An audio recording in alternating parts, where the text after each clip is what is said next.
நல்லது பண்றதுக்கு அரசியலுக்கு வாங்கடா. உறவுகளால் நான், உறவுகளுக்காக நான். உங்கள் சிபி நவீன். அனைவருக்கும் வணக்கம்.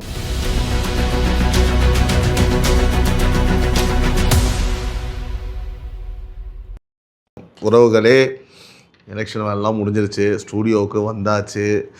ஒரு எப்படி சொல்கிறதுனா, ஒரு லைஃப் டைம் எக்ஸ்பீரியன்ஸாக இருந்தது. களத்தில் வந்து பார்த்திங்கன்னா ஒரு மாத காலமாக உண்மையாகவே வந்து நிறைய விஷயங்கள் தெரிஞ்சுக்க முடியுது, புரிந்துக்க முடியுது. மக்களோட உணர்வு எப்படி இருக்குது. உண்மையாகவே இந்த தேர்தலில் வந்து இது வரைக்கும் நடந்த தேர்தலிலே மிக மிக ஒரு முக்கியமான ஒரு தேர்தலாக நான் பார்க்குறேன். இதில் வந்து எனக்கு களத்தில் ஒர்க் பண்ணுறதுக்கான ஒரு வாய்ப்பு கிடைச்சதை வந்து நான் வந்து ரொம்ப சந்தோஷமாகவும் பெருமையாகவும் நான் நினைக்கிறேன். நிறைய மக்களை சந்தித்தேன், நிறைய அன்பு, நிறைய இடத்துல. ஸோ எனிவேஸ் 4ஆம் தேதி ரிசல்ட்டுக்காக வெயிட்டிங். அதுக்கப்புறம் வந்து பார்த்திங்கன்னா இன்றைக்கி நம்மளோட ஃபஸ்ட்டு ரொம்ப நாள் கழிச்சு பொலிட்டிக்கல் டெஸ்க் இல்லையா, பொலிட்டிக்கல் டெஸ்க் நம்ம பேசுவோம் டாபிக். இன்றைக்கி வந்து முக்கியமான டாபிக் என்னென்னு கேட்டிங்கன்னா, மீண்டும் அண்டா நம்ம அண்டா செந்தில் அவர்கள் என்னென்ன பேசி வச்சுருக்காரு கண்டிப்பாக பார்த்துருப்பீங்க உறவுகளே. அதாவது ஏன்டா நம்ம இப்படி பேசணும்னு சொல்லிவிட்டு அவர் பரம்பரை கிடையாது, தலைமுறை, அடுத்த வர தலைமுறை, இதுக்கு முன்னே அவங்க பரம்பரை எல்லாருமே வந்து பார்த்திங்கன்னா ஃபீல் பண்ணியிருப்பாங்க. அந்த அளவுக்கு அசிங்கப்படுத்தி கேவலப்படுத்தி முடிச்சு விட்டாங்க அண்டா செந்தில். இந்த வாயில் சொல்லுவாங்களே, வாயில் சனி, உனக்கு நாக்கில் தான் சனி, வாயில்னா உனக்கு நாய் தூங்கின்னு போயிடும் அப்படின்னு நிறைய விஷயம் சொல்லுவாங்களே. அதனால் அந்த மாதிரி அவருக்கு வந்து பார்த்திங்கன்னா வாயில் வந்து சனி கிடையாது. அதுக்கும் வந்து பார்த்தா உலகத்தில் ஒரு மிகப்பெரிய வார்த்தை இருக்குது. அதனால் வாயை திறந்தாலே வந்து பார்த்திங்கன்னா அவன் பரம்பரையாக அழிஞ்சிரும் அப்படின்ற மாதிரி ஒரு விஷயத்தை இருக்குது. அப்படின்னா அது அந்த ஆளுக்கு தான் பொருந்தும். தவறாக எடுத்துக்காதீங்க, நான் அந்த ஆள் இருந்தாலும் பேசுகிறேன்னு சொல்லிட்டு அப்படி பேசக்கூடாது தான். இருந்தாலும் கூட அவர் சொல்லியிருக்கக்கூடிய அந்த வார்த்தை இருக்குது இல்லையா, படித்த ஐடி பீப்புள் எல்லாருக்குமே வந்து இன்றைக்கி நீங்கள் உப்பு போட்டு சோறு தின்றீங்க அப்படின்னா அது கலைஞர் தான் காரணம், அதாவது திமுக தான் காரணம் அப்படின்னு சொல்லியிருக்காரு. நான் என்ன சொல்கிறேன்னா, அண்டா செந்தில் அவர்களே, நீங்கள் இல்லை உங்கள் பரம்பரையை சேர்ந்தவங்க, இல்லை உங்கள் வகையால் சேர்ந்த பிள்ளைகள் எல்லாருமே வந்து அப்படி திமுக கொடுத்து தான் நீங்கள் வளர்ந்துருக்கீங்க அப்படின்னா அதை நீங்கள் உங்களோட வச்சுக்கணும். ஏன்னா கண்டிப்பாக இப்படி ஒருத்தனை பேசுகிறாங்க சொல்லுவாங்க இல்லையா, எவன் ஒருத்தன் வந்து பார்த்திங்கன்னா நாடி நரம்பு ரத்தம் சதையில் ஊறி போய் ஓசிலேயே தின்னு, ஓசி சோறையே வந்து அவனும் தின்னு, அவன் பரம்பரைக்கும் ஊட்டி, அவன் தலைமுறைக்கே ஊட்டி வளர்த்து, அவன் உடுத்துகிற உடை முதல் கொண்டு எல்லாமே வந்து பார்த்திங்கன்னா ஓசிலேயே வாழ்ந்து, எவன் ஒருத்தன் வாழ்க்கையில் சொரணற்று சூடற்று ஒரு மானத்தை இழந்து போய் நிற்கிறானோ அவன் ஒருவனால் தான் இப்படிலாம் பேச முடியும் அப்படின்னு சொல்லக்கூடிய அளவுக்குள்ள உங்களோட பேச்சு வந்து ஈனத்தனமாக இருந்தது. அதை வந்து பார்த்திங்க அப்படின்னா, நீங்கள் ஒரு வார்த்தை சொல்லிவிட்டு நான் ரொம்ப கடுமையாக தான் நான் சொற்களை பயன்படுத்துவேன், ஆனால் நான் அப்படி தான் பயன்படுத்துவேன், என்ன இருந்தாலும் பரவாயில்ல நீங்கள் சொன்னீங்க. அதே மாதிரி தான் என்னோடய ஸ்டாண்டோ, நான் கடுமையான சொற்களை தான் பயன்படுத்துகிறேன், பரவாயில்ல நான் அப்படி தான் பயன்படுத்துவேன். அதனால் எனக்கு எந்த கவலையும் கிடையாது, எனக்கு எந்த கில்ட்டும் கிடையாது. இதை விட அசிங்கமாக கூட பேசலாம். ஆனால் அவன் சோஷியல் மீடியாவில் அப்படி பேச உடனே ஒரே ஒரு காரணத்துக்காக தவறான வார்த்தைகளை பயன்படுத்தாமல் எவ்வளோ நாகரிகமாக உங்களை கேவலப்படுத்த முடியுமோ அசிங்கப்படுத்த முடியுமோ அந்த அளவுக்கு அசிங்கப்படுத்த நான் முடிவு பண்ணியிருக்கேன். ஓகேங்களா? ஸோ நீங்கள் வந்து பார்த்தீங்க அப்படின்னா, நீங்கள் ஒரு ஹேபிட்டில் இருக்கீங்க, நம்ம இதுக்கு முன்னாடி சொன்ன மாதிரி நீங்கள் ஒரு ஹேபிட்டில் இருக்கீங்க அப்படின்னா அந்த ஹேபிட்டை நீங்கள் ஃபாலோ பண்ணுங்கள். அது எப்படி வந்து நீங்கள் ஊரில் இருக்க அத்தனை பேரையுமே வந்து சோத்தில் உப்பு போட்டு தின்றல, அந்த சோத்தை வந்து உனக்கு கொடுத்தது, அந்த சாப்பாடை கொடுத்தது வந்து கலைஞர் தான், நீங்கள் எப்படிங்க சொல்லுவீங்க? அவன் கஷ்டப்பட்டு படித்து உழைச்சி, உண்மைதான், உழைப்பு என்றாலும் உங்களுக்கு என்னன்னு தெரியாது, உழைத்து சாப்பிடுறதுனால உங்கள் பரம்பரைக்கு கூட தெரியாமல் இருக்கலாம், சரியா? ஆனால் அப்படி இல்லை, நீ இந்த மாதிரி சொல்லும்போது ஹர்ட் ஆவாங்க, கஷ்டப்படுவாங்க. ஒரு லோன் வாங்கி இஎம்ஐ கட்டி, அவன் அந்த படிப்புக்கு இஎம்ஐ கட்டி அந்த லோன் அடைச்சிக்கிட்டு, ஒரு பக்கம் வீட்டு கடனை பார்த்துக்கிட்டு, அவன் சென்னையில் வந்து தங்கி படிக்கிறேன் எவ்வளோ பேர் இருப்பான், ஐடி இருக்கிறவன், ஊர்லேருந்து வந்த மக்கள் எவ்வளோ பேர் இருப்பாங்க. உங்கள் ஆட்சிக்கு என்னங்க தெரியும்?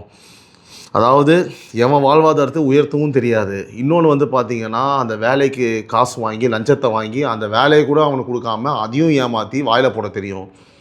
அந்த மாதிரி காசு வாங்குறதுனால எவ்வளோ பேர் படித்து அந்த எக்ஸாம் பாஸ் பண்ண முடியாமல் தப்பான ஆட்களுக்கு அந்த பதவி அந்த வேலையை போய் அதனால் அழிஞ்ச குடும்பங்கள் எவ்வளோ இருக்குது. அதாவது நீங்கள் இவ்வளோ தூரம் பேசுகிறீங்களே, நான் என்ன கேட்குறேன், இவங்க இந்த மாதிரி பேசுகிறதுக்கு காரணம் என்ன தெரியுமா உறவுகளே? இவங்களுக்கு ஓட்டுப்பதிவு இளைஞர்கள் மத்தியில் இவங்களுக்கு வந்து விழலை அப்படின்றத உறுதி செஞ்சுட்டாங்க.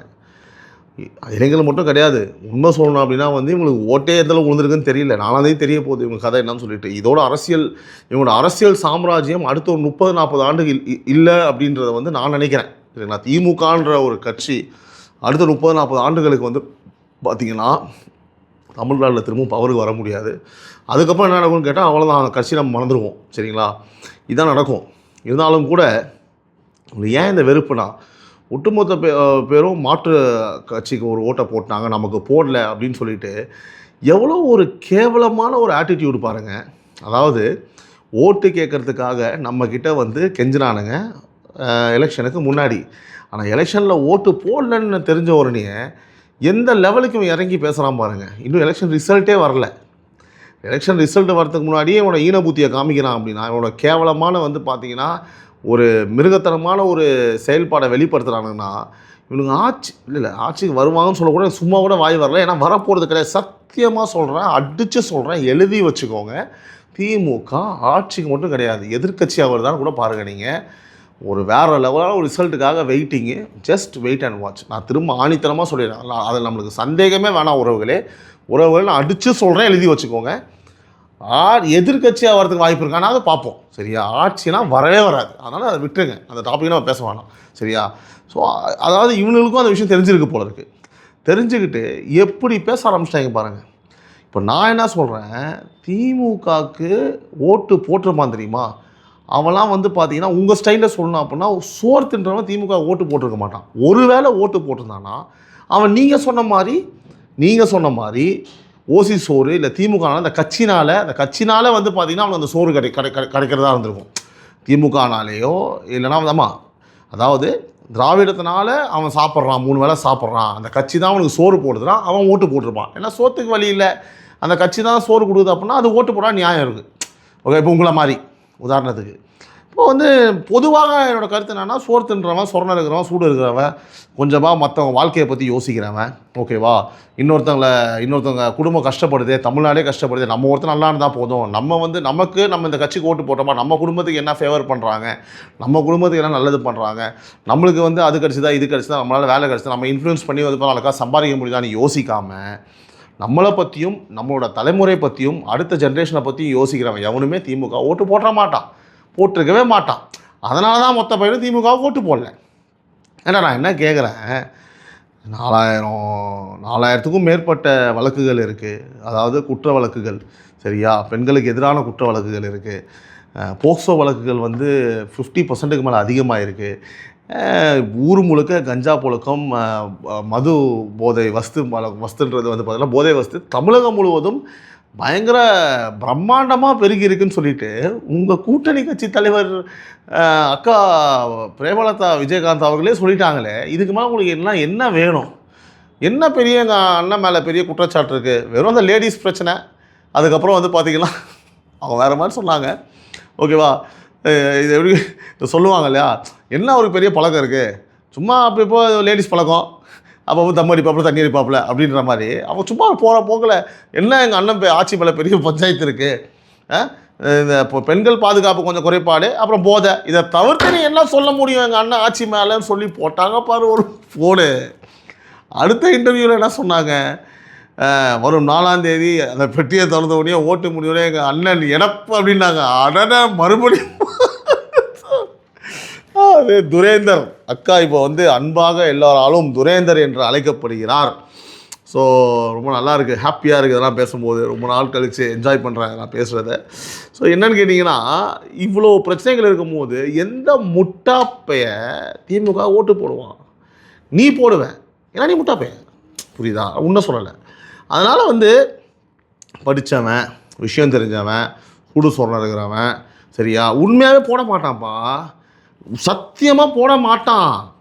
அதாவது இப்போ ஒன்றும் இல்லை, இப்போது சிறந்த உதாரணம் பிரேமலதாக்கா அந்நியார் உங்கள் கட்சி, உங்கள் கூட்டணி கட்சி தலைவர் அவர். அவங்க சொல்கிறாங்க ஒரு மேடம் மேலே. அப்போ அந்த பெண்கள் மீதான பாதுகாப்புக்கான குற்றங்கள், அவங்களுக்கு பாதுகாப்பு சரியாக இல்லை, தமிழ்நாட்டில் போதை வஸ்துகள் அதிகமாக இருக்குன்றது அவங்களுக்கு தெரிஞ்சிருக்கும் போது உங்களுக்கு தெரிஞ்சிருக்கும்ல, அது மக்களுக்கு எப்படி தெரியாமல் இருக்கும்? எப்படி உனக்கு ஓட்டு போடுவான்? பொய்யா பேசி வெறும் விளம்பரம் மட்டுமே வச்சு கடைசி ஒரு 3 மாதத்தில் எதை திறந்தாலும் யூடியூப்பை திறந்தால் இலவு பாட்டு பாடுற மாதிரி ஒரே ஓலை சத்தமாக காதில் கேட்குற மாதிரி அதே திரும்ப போட்டனாலேயே ஒரு 15% ஓட்டு உனக்கு கம்மியாக இருக்குன்றது உனக்கு புரிஞ்சுதா? நீ அமைதியாக இருந்தாவது உனக்கு ஓட்டு விழுந்திருக்கும். எதுவுமே பண்ணாமல் இவ்வளோ விளம்பரம் பண்ணிகிட்டு இருந்தால் கோவம் தானே வரும். நீ ஒழுங்காக வந்து பார்த்தீங்கன்னா அமைதியாக மக்களுக்கு ஏதாவது ஒரு நல்லது பண்ணதை நீ ஒரு 4 விஷயம் நீ பண்ணியிருப்பேன். இப்போ 500 வாக்குறுதிகள் கொடுத்தது இல்லையா, 500 வாக்குறுதிகளில் நீங்கள் ஒரு 4-5 விஷயம் உருப்படியாக பண்ணியிருந்தீங்க அப்படின்னா வேறு வழி இல்லை. நீ அதை தான் திரும்ப திரும்ப பேசியிருக்க, நீ அவ்வளோதான் நல்லது பண்ணேன் இருக்கிறதா நம்ம பேச முடியும். அந்த 4 விஷயத்த போய் ஒரு 4 பேர்கிட்ட சொல்லி இருக்கிற வாக்கையாவது எதையோ ஒன்று நல்லபடியாக வாங்கிட்டு போயிருக்கலாம். எதுவுமே பண்ணாமல் நாங்கள் தான் உங்களுடன் ஸ்டாலின் வரட்டும், தமிழ்நாடு மலரட்டும்னு வந்து பார்த்தோன்னா இலவு பாடலாம் பாட விட்டு தமிழ்நாடு முழுக்க அது எல்லார் காதுலையுமே வந்து பார்த்திங்கன்னா அதை எப்படி பார்த்தாங்க அப்படின்னா, உண்மையாகவே நடுவில் வந்து ஒருத்தர் இறந்த போது இந்த ஊர் சைடெல்லாம் கிளவிகள்லாம் உட்கார வச்சு அப்படின்னு பண்ணுவாங்கள்ல, அந்த மாதிரியும் நெஞ்சில் அப்படியே அடிச்சுக்கிட்டு அவன் போயிட்டியம்மா அப்படின்ற மாதிரி ஒரு ஃபீலில் இருந்தாங்க அந்த பாட்டெல்லாம் கேட்கும் போது நான் கேள்விப்பட்டேன். அதனால் வந்து தேவையில்லாமல் நீங்கள் விளம்பரத்தை அதிகமாக பண்ணி விசிலை ஊதாத, சேப்பாகாத விசில் எடுத்துகிட்டு போகாத, கோலத்தில் வந்து தண்ணியை ஊற்றி சின்ன பிள்ளைத்தனமாக 75 ஆண்டு கால ஒரு கட்சின்னு நீங்கள் சொல்லி எல்லார் பேரையும் அசிங்கப்படுத்தி அந்த கட்சிக்கான மரியாதையை கெடுத்து உங்களை நீங்களே கேவலப்படுத்திக்கிட்டு குப்புறப்படுத்து நீங்கள் கச்ச துப்புனா உங்கள் மேலே தான் விழும் தெரிஞ்சும் நீங்கள் டெய்லி துப்பிக்கிட்டு கண்ணாடியை பார்த்து காரி துப்பிக்கிட்டு எப்படி அந்த பக்கம் வந்து பார்த்தோன்னா சாக்கடை இருக்குடா போவாரான்னு சொல்லி தெரிஞ்சும் அந்த சாக்கடையிலேயே போகிற மாதிரி, இந்த பக்கம் ஒரு பாதாள குழினா தெரிஞ்சும் அந்த பாதாள குழியில் விழுந்த மாதிரி நீங்களே எல்லாமே உங்களுக்கு பண்ணிக்கிட்டீங்க. அதை வந்து மாற்று சக்தியாக இருக்கக்கூடிய தமிழக வெற்றி கழகம் யூட்டிலைஸ் பண்ணிக்கிட்டாங்கன்னு தான் சொல்லணும். அதுதான் மிகப்பெரிய காரணம். இன்றைக்கி அமைதியாக அவங்கவுங்க வேலையை பார்த்துருந்தீங்க அப்படின்னா எதையும் அடிக்காமல் நீங்கள் மக்கள் நல்லது, ஆனால் நான் வேறு என்ன சும்மா மக்கள் நல்லது, நீ மக்கள் நல்லது பண்ணலையே பண்ணான இதில் வேறு திரு ஸ்டாலின் அவர்கள் சொன்னார், நம்ம பண்ணதை நல்லதை போய் நீங்கள் பார்த்து சொன்னாலே போதும். அவரை மகனால் கூட சொல்ல முடியலங்க, ஒரே ஒரு ஃபோட்டோ வச்சுக்கிட்டு ஒருத்தரை வந்து கேரக்டர் அசாசினேஷன் பண்ணுவாங்க இல்லையா, அந்த மாதிரி அவர் காலில் திரு எடப்பாடியார் அவர்கள் வந்து காலில் விழுந்த ஒரு ஃபோட்டோவை வந்து அதையே காமிச்சு செங்கலை தூக்கிட்டு சீனை போட்டுட்டு இருந்தாப்பு இல்லையா. இந்த வாட்டி இந்த ஃபோட்டோ காமிச்சு ஏதோ ஜோக் காமிலாம் நினச்சாரு. இன்னும் நீ எல்லாம் பைத்தியக்காரனே நினச்சிட்டு இருக்கல அப்படின்ற மாதிரி மக்கள்லாம் வந்து முடிவு பண்ணிக்கிட்டு அதுவும் ஒர்க் அவுட் ஆகலை. அதுவும் வந்து ஒரு பேக் ஃபயர் ஆகிடுச்சு. முட்டாத்தனமாக நான் என்ன சொல்கிறேன், ஒரு ஃபோட்டோ காமிச்சு நீ பேசிகிட்டே இருந்தாலும் அதை நம்பி உனக்கு ஓட்டு போட்டுருவாங்களா? நான் என்ன கேட்குறேன், உங்கள் ஃபோட்டோலாம் வெளில வந்தால் எவ்வளோ கேவலமாக இருந்துருமா? உங்கள் இன்ஸ்டாகிராமில் நீங்கள் டக்குன்னு ஷேர் பண்ண விஷயங்கள் வெளில விட்டு அவர் எல்லாத்தையும் எடுத்து காமிச்சிருந்தாலும் எவ்வளோ அசிங்கமாக இருக்குது எல்லா இடத்துலையுமே. உங்களை கேரக்டர் அசாசினேஷன் பண்ணுறதுக்கு ரொம்ப நேரம் ஆகாது இல்லையா? ரொம்ப தவறான ஒரு ஸ்ட்ராட்டஜியை யார் இந்த மாதிரி ஒரு கேவலமான ஸ்ட்ராட்டஜியை கொடுத்தான்னு தெரியல. கடைசி நேரத்தில் வந்து பேசுகிறதுக்கே கண்டென்ட் இல்லை உறவுகளே. அவங்களுக்கு எல்லா இடத்துக்கும் போகும்போது பேசுகிறதுக்கே கண்டென்ட் கிடையாது, ஓகேவா? ஏன்னா என்ன பேசுவாங்க, எதுவுமே பண்ணலையே, பண்ணதானே பேசுகிறதுக்கு. எதுவுமே பேச முடியாது. மது பற்றி பேச முடியாது, பெண்கள் பாதுகாப்பை பற்றி பேச முடியாது, நீட் தேர்வு ரத்தை பற்றி பேச முடியாது, விவசாயிகள் கொடுத்த விவசாய கடன் ரத்து செய்யப்படும் சொன்னாங்க, அதை பற்றி பேச முடியாது, ஸ்டூடெண்ட்ஸோட கடன் ரத்து செய்யப்படும் சொன்னாங்க, அதை பற்றி பேச முடியாது. எதை பற்றி நீங்கள் பேசுவீங்க? எதை பற்றியுமே பேச முடியாது. பேசினா செருப்பு கழட்டி அடிப்பான், ஏன்னா எதுவுமே பண்ணலையே. இந்த மாதிரி ஒரு கேவலமான ஒரு ஆட்சியை பண்ணிவிட்டு அதனால் மக்கள் மாற்று சக்தி வேணும்னு சொல்லி யாரோ ஒருத்தருக்கு ஓட்டு போட்டால் எப்படி நீ வந்து பார்த்தா இப்படி ஒரு கடுமையான சொற்களை பயன்படுத்தி நான் மக்களையே திட்டுவேன். மீண்டும் நீ மிகப்பெரிய தப்பு பண்ணிட்ட. இப்போ வந்து பார்த்தோன்னா எதுக்கு இந்த கட்சி இருக்குது, இந்த கட்சியை அழிக்கலான்ற பிளான் தான் அந்த மாதிரிலாம் நீங்கள் பண்ணுறீங்களான்னு எனக்கு தெரியல. எதுக்கு ஒரு திமுக கட்சி இருக்குது முடிச்சு விட்ருவோம் அப்படின்றதுக்காகவே நீ பேசுறியா? அவர் ரீசெண்டாக தான் வந்து பார்த்தோன்னா மண்டை மேலே கொண்ட இருக்க மாதிரி வந்து பார்த்தோன்னா கொண்ட வச்ச வண்டியில் போயிட்டு இருந்தாப்புல. அவருக்கு ஒரு பதவி ஏதோ கொடுத்துருந்தாங்களே மீடியா சம்மந்தப்பட்டு செக்ரட்டரியேட்டில் நினைக்கிறேன். நான் எனக்கு கேள்விப்பட்டேன். அவருக்கு அந்த வைத்தறிச்சல், ஓகேவா, என்னடா இப்போ தானே ஏதோ ஒன்று கொடுத்தாங்க செட்டில் ஆனாலும் பார்த்தோம், அதுக்குள்ளே என் குடும்பமும் நானும் என் குடும்பமும் என் சொந்தக்கார குடும்பமும் எதுவும் பெருசாக பண்ண முடியலையே, இப்போ தான் ஆரம்பித்தோம் ஓரளவுக்கு சம்பாதிக்கிறதுக்கு, அதுக்குள்ளே முடிச்சு விட்டீங்களேன்ற வெறியில் நீ ஊரில் இருக்கிறவங்க எல்லாத்தையுமே வந்து பார்த்தோன்னா திமுக தான் சோறு கொடுத்துது மயிறு கொடுத்துதுன்னு வாயில நம்மளுக்கு தவறு. அப்படிலாம் பேசக்கூடாதுல்ல. நான் கடுமையான சொற்களை தான் பயன்படுத்தேன், இருந்தாலும் மன்னிக்கணும். நான் அப்படி தான் பயன்படுத்துவேன், ஏன்னா நீ அப்படி தான் பேசினேன், சரியா? ஏன்னா நீயும் அப்படி தான் சொன்னேன், நான் அப்படி தான் பயன்படுத்துவேன்.